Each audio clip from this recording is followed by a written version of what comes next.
ఒక్కసారి కొమ్మూరి గోల్డ్ కి కాల్ చేయండి. తాకట్లో ఉన్న మీ బంగారాన్ని విడిపించి మార్కెట్ ప్రైస్ కి వాళ్ళు కొనుక్కుని మిగతా డబ్బులు మీకు ఇచ్చేస్తారు. హాయ్, వెల్కమ్ టు మనం టీవీ. కట్నం అడిగేవాడి గాడిద. నేను మీ జర్నలిస్ట్ మనోజ్. చర్లపల్లిలో జరిగిన మారణ హోమం గురించి విస్తుపోయే విషయాలు బయటకు వస్తున్నాయి. విజయారెడ్డి అన్న చిరంజీవి చెప్తున్న మాటలు వింటే నిజంగా ప్రతి మనిషిలోనూ కన్నీళ్లు ఆగవనే చెప్పాలి. సరిగ్గా జనవరి 30న ఈ ఘటన జరిగింది. చర్లపల్లి రైల్వే స్టేషన్లో 11:30 PM వాళ్ళు ఎంటర్ అవ్వడం, ఆ తర్వాత 12:15 ముగ్గురు రైల్వే ట్రాక్పై విగత జీవులుగా పడి ఉండటం అందరినీ కలిసివేసింది. సో ఈ కేసులో విజయారెడ్డి అసలు పిల్లల్ని ఎందుకు చంపాలనుకుంది, తాను ఎందుకు చచ్చిపోవాలనుకుంది, అక్కడ నిజంగా భర్త ఏం చేయలేదా, భర్త నుంచి ఎలాంటి సపోర్ట్ అందలేదా? సో ఇప్పటి వరకు ప్రాథమికంగా ఇలాంటి విషయాలపైనే ఫోకస్ పెట్టిన పోలీసులు ఇప్పుడు వాళ్ళ బంధువుల్ని ఇంకా వాళ్ళ అన్న చిరంజీవి రెడ్డిని కూడా బయటికి లాగారు. దీంతో చాలా విషయాలు బయటకు వచ్చాయి.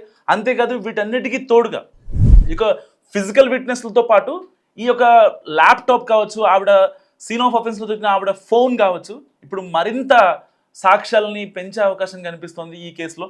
ఎందుకంటే ఆవిడ లాస్ట్గా పెట్టిన వాట్సాప్ స్టేటస్కి వచ్చిన రిప్లైస్కి వీళ్ళు పోలీసులు కూడా అవి చూసి విస్తుపోయే అంశాలని మరి కాసేపట్లో పోలీసులు ప్రెస్ మీట్ పెట్టి ప్రపంచానికి చెప్పనున్నారు. సో పర్టికులర్గా జనవరి 27న ఏదైతే కూతురు చేతనారెడ్డిని హాస్టల్ నుంచి తీసుకురావడం, అదే రోజు పొద్దున్నే ఆ అమ్మాయిని హాస్టల్లో ఉంచేసి తనకి కావాల్సిన ఎక్స్పెన్స్ అన్ని చూయించి తర్వాత విజయారెడ్డి ఇంటికి రావడం, గట్కేసరికి రావడం, ఆ తర్వాత కొడుకు విశాల్ రెడ్డిని కాలేజీకి పంపించడం.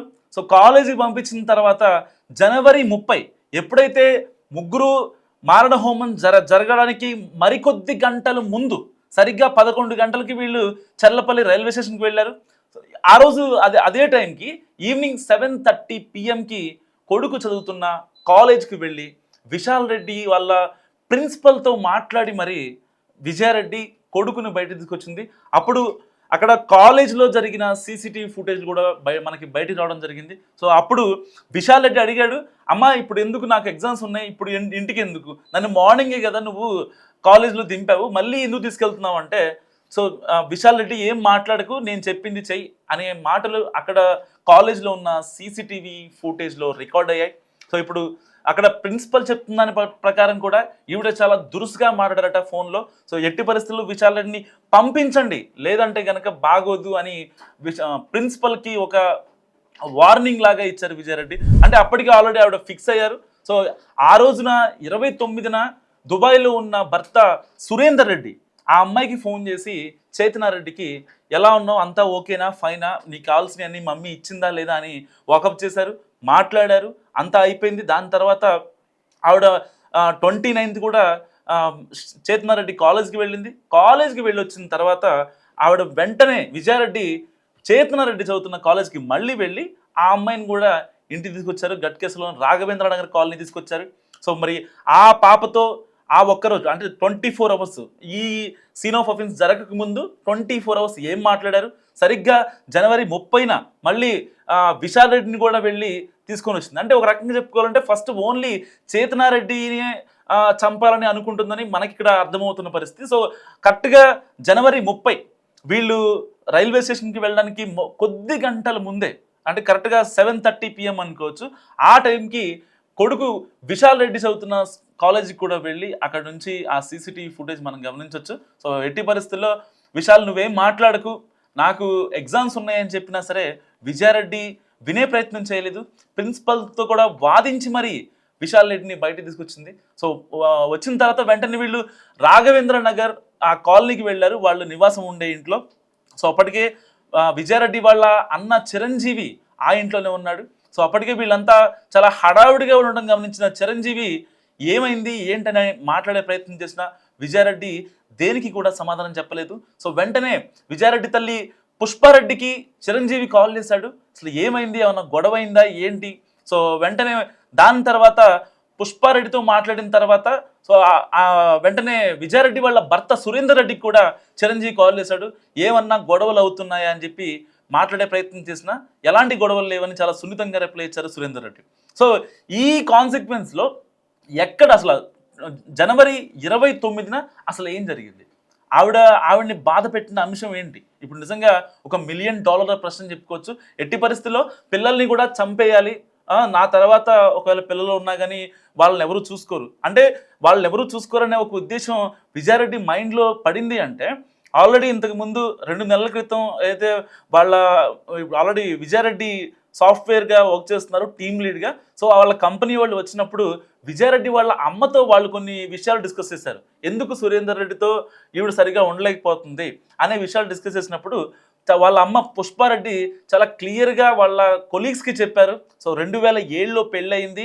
సో దాని తర్వాత కొన్ని కాన్సిక్వెన్సెస్ జరిగాయి, ఎట్టి పరిస్థితుల్లో చిన్నపిల్లలు ఉన్నారు అని చెప్పి కూడా సురేందర్ రెడ్డి అక్కడి నుంచి దుబాయ్ నుంచి హైదరాబాద్కి వచ్చి ఈవిడితో పాటు ఉండి సో మంచిగా హ్యాపీ లైఫ్ లీడ్ చేద్దాం అనే ప్రయత్నం సురేందర్ రెడ్డి ఇక్కడ చేయలేదని తెలుస్తుంది.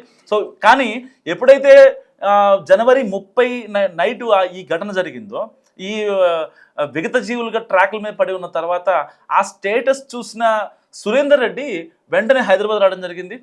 సో వెంటనే రిప్లై ఇచ్చాడు. సో దానికి ఆ పోలీసులు కూడా దాన్ని ఫైండ్ అవుట్ చేసిన పరిస్థితి. ఇలాంటి నేపథ్యంలో సురేందర్ రెడ్డి హైదరాబాద్ వచ్చిన తర్వాత మీడియాతో మాట్లాడుతూ నా భార్య చాలా స్ట్రాంగ్, ఆవిడ వల్లే ఇంకా నేను ఈ పొజిషన్లో ఉన్నా అని చెప్పి ఇలాంటి మాట్లాడారు. అంటే సురేందర్ రెడ్డి మాట్లాడిన మాటలు కరెక్టా కాదా? సో లై డిటెక్టర్ యూజ్ చేస్తేనే అక్కడ తెలిసే అవకాశం ఉంది. ఏదేమైనప్పటికీ అసలు పిల్లల్ని కూడా చంపాలన్న రీజన్ ఎందుకు వచ్చింది? ఆ రోజున జనవరి 30 12 గంటల నుంచి 12:35 వరకు అయితే వాళ్ళు 2-3 ప్లాట్ఫామ్లోకి దాదాపుగా 200 మీటర్స్ వాక్ చేసిన తర్వాత వాళ్ళని ఫాలో అయినటువంటి 4వ వ్యక్తి ఎవరైతే ఉన్నారో అతన్ని కూడా పోలీసులు అదుపులో తీసుకున్నారు. సో అతని దగ్గర నుంచి కూడా డేటా రాబట్టే ప్రయత్నం చేస్తున్నారు. మరికొద్ది సేపట్లో ఈ రైల్వే పోలీసులు, చర్లపల్లి రైల్వే పోలీసులు ఎట్టి పరిస్థితుల్లో ఒక ప్రెస్ మీట్ పెట్టి దీనికి సంబంధించిన అప్డేట్స్ చెప్పే ప్రయత్నం చేయబోతున్నారు.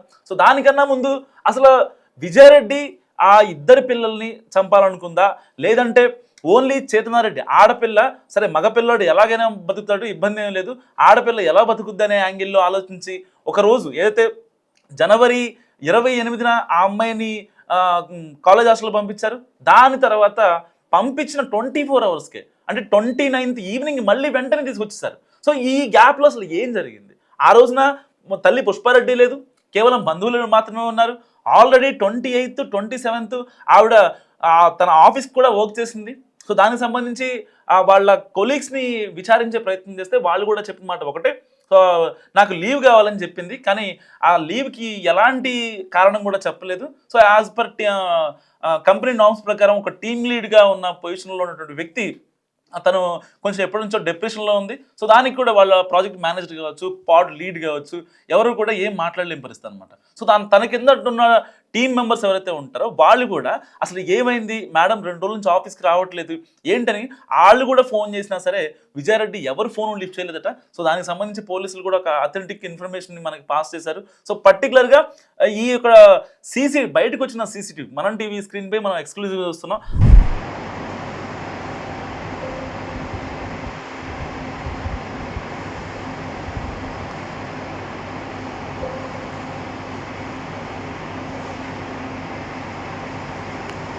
ఆ సీసీటీవీ ఫుటేజ్లో ఒకే వ్యక్తి 2 సార్లు మనకి అపియర్ అవుతాడు. సో వెంటనే ఎప్పుడైతే వీళ్ళు ట్రాక్ మీద నుంచి నడుచుకుంటూ వెళ్ళిపోయే క్రమంలో అయితే మీకు కనిపిస్తుంది స్క్రీన్ పైన చర్లపల్లి జంక్షన్ అని ఉంటుంది కదా. సో ఆ స్టేషన్ బోర్డు దగ్గరికి వెళ్ళిన తర్వాత వీళ్ళు విజువల్లో నుంచి ఈ చేతనారెడ్డి కావచ్చు అండ్ విశాల్ రెడ్డి కావచ్చు, విజయారెడ్డి కావచ్చు, వీళ్ళు ముగ్గురు కూడా వెంటనే డిసప్పియర్ అయిపోతారు. సో ఆ డిసప్పియర్ అయిపోయిన తర్వాత అయితే దానికంటే ముందు ఒక వ్యక్తి వాళ్ళని యాస్టీస్గా వాళ్ళు నడిచే వేవ్ లెంత్ కావచ్చు, వాళ్ళు వెళ్ళే స్పీడ్ కావచ్చు, వాళ్ళ పక్కన వెళ్ళుకుంటూ వాళ్ళకన్నా ముందు ఆ చర్లపల్లి బోర్డు దగ్గరికి వెళ్ళి దాని తర్వాత వీళ్ళు ఎప్పుడైతే వెళ్ళిపోయారో అక్కడ నుంచి రావడం జరిగింది. సో కొంచెం అది సస్పీషియస్గా ఉన్నప్పటికీ అతన్ని పట్టుకున్నారు పోలీసులు. అంటే అక్కడ ఏమన్నా చెప్పారా? ఎందుకంటే ఆ ట్రాక్ మీద నడుస్తున్నంతసేపు అయితే ఆ 2-3 ప్లాట్ఫామ్ దగ్గర వాళ్ళు నడుస్తున్నంతసేపు చాలా సస్పీషియస్గా ఉన్నారు. ఈ వ్యక్తి వాళ్ళని ఫాలో అవ్వడం అండ్ విజయారెడ్డి కూడా ఆ వ్యక్తిని అబ్జర్వ్ చేయడం. సో అప్పుడు పాపం ఏం తెలియని విశాల్ రెడ్డి, అమ్మ మన బంధువులు ఎవరైనా వస్తున్నారా, నాకు ఆకలి వేస్తుంది అని చెప్పడం, అమ్మ ట్రైన్ వస్తుంది, సో ఆ ట్రైన్లో మనకు తెలిసిన వాళ్ళు ఎవరు ఉన్నారా, మనం ఎక్కడికన్నా వెళ్తున్నామా అని అమాయకంగా అడిగిన ఆ విజువల్స్ మనం అబ్జర్వ్ చేయొచ్చు. సో అంటే అప్పటిదాకా కూడా ఎట్టి పరిస్థితుల్లో విజయారెడ్డి ఇటు కూతురికి కానీ అటు కొడుకు కానీ ఎలాంటి ఇన్ఫర్మేషన్ ఇవ్వలేదు. మనం చనిపోవడానికి వచ్చామనే ఒక ఇన్ఫర్మేషన్ ఇవ్వలేదు. మనం అది క్లియర్గా అబ్జర్వ్ చేయొచ్చు. ఎప్పుడైతే జనవరి 30 11:30 తర్వాత 11:45 మధ్యలో కార్ పార్క్ చేసి 11:50కి Charlapalli railway station entrance gate ద్వారా వాళ్ళు ఫుట్ ఓవర్ బ్రిడ్జ్ మీదగా నడుచుకుని వచ్చినప్పుడు విజువల్స్ కావచ్చు. అండ్ అక్కడ నాకు వాటర్ అవుతున్నాయని చెప్పి విశాలుడు అడగడంతో తల్లి బాటిల్ కొనివ్వడం. సో ఇక్కడ వరకు అసలు వాళ్ళ ఫేస్లో ఎలాంటి భయం లేదు, బెరుకు లేదు. ఏదో నార్మల్గా వెళ్తున్నాం అనే ఒక ఇదిలో ఉన్నారు. అమ్మ చెప్పింది, సో అమ్మ చెప్పింది మనం చేయాలి అన్న యాంగిల్ మాత్రమే కనిపిస్తుంది. కానీ అక్కడ దాని తర్వాత ఎప్పుడైతే ఫుట్ ఓవర్ బ్రిడ్జ్ దిగి 2-3 ప్లాట్ఫామ్కి వెళ్తున్నారో, సో అలాంటి టైంలో వాళ్ళ ఫేస్లో కాస్త బెరుకు కనిపిస్తుంది. అంటే అమ్మ ఎక్కడ తీసుకెళ్తుంది, ఇక్కడ ట్రైన్ రావట్లేదు. ఎందుకంటే 2-3 ప్లాట్ఫామ్ దగ్గర యాక్చువల్గా చెప్పాలంటే ఫ్లోటింగ్ ఎక్కువే ఉంటుంది, ట్రైన్ ఫ్లోటింగ్. కానీ మరి వాళ్ళు వెళ్ళిన టైంకి ఆల్రెడీ ట్రైన్స్ వెళ్ళిపోయాయా లేదా అనేది ఇక మనకు సంబంధించిన అంశం కాదు. సో అలాంటి నేపథ్యంలో ఒకవేళ వాళ్ళు ట్రైన్ ఎక్కాలో లేకపోతే ఎవరైనా వస్తున్నారనుకుంటే ఎగ్జిట్ పాయింట్ దగ్గరికి వెళ్ళాల్సిన అవసరం లేదు కదా, వాళ్ళు ప్లాట్ఫామ్ మీద నుంచుంటారు. సపోజ్ ఫర్ ఎగ్జాంపుల్ ఇప్పుడు మనం ఒక రైల్వే స్టేషన్కి వెళ్తాం, ఎక్కడి నుంచి ఉంటాం, మన బంధువులు ఏదైతే ఏ బోగీలో ఉన్నారో, S1 S2 లేకపోతే థర్డ్ ఏసీయా లేకపోతే జనరల్ కంపార్ట్మెంటా, సో ఒక డిస్ప్లే అవుతూ ఉంటే మనం అక్కడ నుంచి ఉంటాం. కానీ వీళ్ళు ప్లాట్ఫామ్ దాటేసి ఏదైతే ఆ బోర్డు ఉంటుందో, రైల్వే స్టేషన్ బోర్డు ఉంటుందో దాన్ని దిగి వెళ్ళాల్సిన అవసరం లేదు. అండ్ అక్కడ వచ్చిన ఆ 4వ వ్యక్తి ఎవరైతే ఉన్నారో కాస్త సస్పీషియస్గా కనిపించడం, అతను రైల్వే పోలీసులు రిలీజ్ చేసిన CCTV ఫుటేజ్లో 2 సార్లు సస్పీషియస్గా కనిపించాడు. అంటే వీళ్ళకి ఆ కనిపించిన 4వ వ్యక్తికి ఈ విజయారెడ్డికి ఏమైనా సంబంధం ఉందా, అక్కడ ఏమన్నా ఇన్ఫర్మేషన్ పాస్ అయిందా, అక్కడ కొడుకు ఎవరు వస్తున్నారు, మన బంధువులు ఎవరైనా ఉన్నారా, అదే ట్రైన్లో వస్తున్నారని చెప్పినా సరే అక్కడ చాలా దురుసుగా మాట్లాడిన విజువల్ మనందరినీ నిజంగా బాధ పెడుతుందని చెప్పుకోవచ్చు. అంటే అసలు ఎందుకు చేసింది విజయారెడ్డి? సో అంటే పిల్లల్ని కూడా చంపాలి, నా తర్వాత పిల్లలు ఎవరు చూసుకోవడానికి ఇంకా ఛాన్స్ లేదు, ఇలాంటివి ఆ సంఘటనలు చాలామంది తల్లుల్లో ఒక రకమైన ఆందోళన కలిగిస్తుంది. మరి అంత స్ట్రాంగ్గా ఉన్నటువంటి విజయారెడ్డి పిల్లల్ని అంత పెద్ద చేసింది, ఒక సాఫ్ట్వేర్ విమెన్గా, ఒక టీమ్ లీడ్గా, ఒక భార్యగా, ఒక కూతురుగా, ఒక అమ్మగా ఇన్ని బాధ్యతలు చాలా మంచిగా నిర్వర్తించిన విజయారెడ్డి ఇవాళ మూకుమ్మడిగా అనంత లోకాలకు వెళ్ళిపోవడం, విగత జీవులుగా ట్రాక్లపై పడి ఉండటం కావచ్చు, ఇవన్నీ ఈ విజువల్స్ నిజంగా ఈ వార్త దేశవ్యాప్తంగా కలకలం క్రియేట్ చేస్తుంది. సో ఒక సాధారణ మహిళ లేకపోతే గ్రామీణ ప్రాంతాల్లో ఉండేటోళ్ళు లేకపోతే ఇంకేదన్నా అంటే వేరే అక్రమ సంబంధాలు ఇంకోటి అంటే సరే దాంట్లో ఏదైనా జరిగింది, దానికి కొంచెం మనస్తాపం చెందారనుకోవచ్చు. కానీ మొదటి నుంచి ఈవిడ ప్రొఫైల్ మొత్తం చాలా క్లియర్గా ఉంది. సో ఎక్కడా కూడా ఈవిడ కాంప్రమైజ్ అయిన దాఖలాలు లేవు. అటు ఫినాన్షియల్గా ఇబ్బంది పడుతున్నారంటే అది కూడా లేదు. సో ఓన్లీ ఈవిడ అలోన్గా ఉన్నారు, ఒంటరిగా ఉన్నారనే ఒకే ఒక్క రీజన్ మాత్రం ఆవిడని చాలా ఇబ్బంది పెడుతున్న సిచ్యువేషన్ మనం